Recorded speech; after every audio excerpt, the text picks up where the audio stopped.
Hello student, जैसा कि मैंने आप लोगों से कल कहा था कि मैं आपको कल से पंचायत उत्तर प्रदेश पंचायत राज एक्ट 1947 पढ़ाऊँगी। तो मैं आप लोगों को आज से स्टार्ट कर रही हूँ। जो लोग मेरी रील्स में मेरे ये देखते हैं शॉर्ट्स, उनसे अगर वो वाकई सीरियस हैं और यूपी पीसीएसजे या एचजीएस का एग्ज़ाम दे रहे हैं तो वो मुझसे मेरे सुप्रभात लॉ चैनल यूट्यूब पे मेरा चैनल चलता है, उससे जुड़ सकते हैं। मैं ये सीरीज़ इसीलिए पढ़ा रही हूँ कि ये जो आपके 6 लोकल लॉज हैं ये आपके कंप्लीट हो जाएं। और मैंने आप लोगों को 2 लॉ पढ़ा दिया है, कंसोलिडेशन एक्ट और अर्बन एक्ट। अब मैं तीसरा एक्ट 1947 पंचायत राज पढ़ा रही हूँ। बिल्कुल संक्षिप्त में सरल शब्दों में पढ़ा रही हूँ। अगर आपको अच्छा लगे तो आप मेरे चैनल से जुड़ सकते हैं। इसको पढ़िए ध्यान से। मैं आज आपको पंचायत राज स्टार्ट कर रही हूँ। इसमें कुल आपके कुल सॉरी एक मिनट इसमें कुल आपके 9 चैप्टर है। चैप्टर 9 है और 119 सेक्शन है, जिसमें से 26/12/2017 को 42 से 96A तक का न्याय पंचायत वाले सेक्शन को राज्य सरकार ने डिलीट कर दिया है। लेकिन आज भी थोड़े बहुत क्वेश्चन कभी कभी आ जाते हैं, लेकिन याद रखिएगा डेट 26/12/2017 से न्याय पंचायत वाला जो सेक्शन 42 से 96A तक डिलीटेड है। मैं आपको सारे सेक्शन पढ़ाऊँगी, आप इसको ध्यान से पढ़िए और समझिए।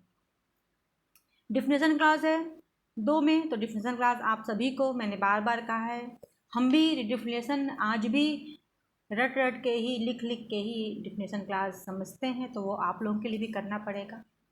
रही बात चैप्टर की, तो मैं चैप्टर 2 से पढ़ाऊँगी। इसमें पहला क्वेश्चन बनता है, ग्राम सभा की स्थापना कैसे होती है और इसका कॉन्स्टिट्यूशन कैसे बनता है। तो जब भी पूछेगा ग्राम सभा की स्थापना कौन करता है, इसका संगठन कैसे बनता है, तो आपको हमेशा ध्यान रखना चाहिए उत्तर प्रदेश पंचायत राज अधिनियम। राज्य सरकार होल सोल पावर है। राज्य सरकार सेक्शन 3 में ग्राम सभा को बनाती है। कैसे बनाती है? राज्य सरकार सरकारी गजट में गवर्नमेंट नोटिफिकेशन के द्वारा किसी ग्राम के लिए या ग्रामों के समूह के लिए, अगर गांव बड़ा है उसमें 1000 जनसंख्या है तो उसी गांव के लिए, अगर जनसंख्या 1000 से कम है तो कई गांवों को मिलाकर ग्राम सभा का निर्माण किया जाएगा। स्थापना राज्य सरकार करती है। जहाँ ग्राम सभा ग्रामों के समूह के स्थापित की जाएगी, वहाँ सबसे अधिक जनसंख्या वाली ग्राम सभा के नाम से उस ग्राम सभा को जाना जाता है। चैप्टर 2A कहता है ग्राम पंचायत के सदस्यों की योग्यता और निर्वाचक नामावली। उनमें योग्यता क्या होनी चाहिए?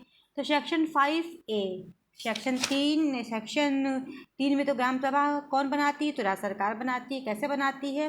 पूरे गांव के समूह को, अगर वो गांव 1000 से अबव है तो उसी गांव में ग्राम सभा, अगर छोटे छोटे कई गांवों को मिला के निर्दिष्ट किया जाता है और गांव सभा सबसे अधिक जनसंख्या वाला जिस गांव का है उस गांव से उस सभा का नाम दिया जाता है। और सेक्शन 4 और 5 डिलीटेड है। सेक्शन चैप्टर 2A में ग्राम पंचायत के सदस्यों की योग्यता और नियमावली के बारे में बताया गया है। सेक्शन 5A कहता है कि डिस्क्वालिफिकेशन ऑफ मेंबरशिप, ग्राम पंचायत के सदस्यों के लिए अयोग्यता, क्या क्या अयोग्यता है, डिस्क्वालिफिकेशन पूछा है।